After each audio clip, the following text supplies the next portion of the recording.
peixinho, receber muito carinho, pular amarelinha, brincar de casinha, dançar com a coleguinha. Jogar bola, estar na escola, tocar viola, lápis na mão, desenhar avião, cortar papelão.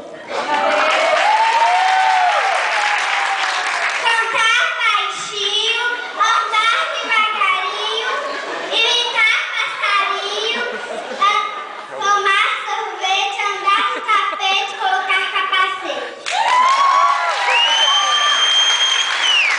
Criança contente, trocar de dente, sol nascente, livro de leitura, filme de aventura, fruta madura.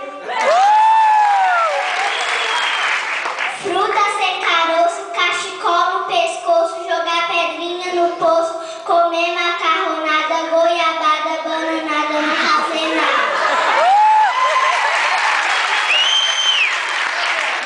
Flores do jardim, docinho de quindim, tudinho, só pra mim. Ai, que delícia! Escrever, fazer dever, viver. Todos os dias, se é bom pra mim, é bom pra você.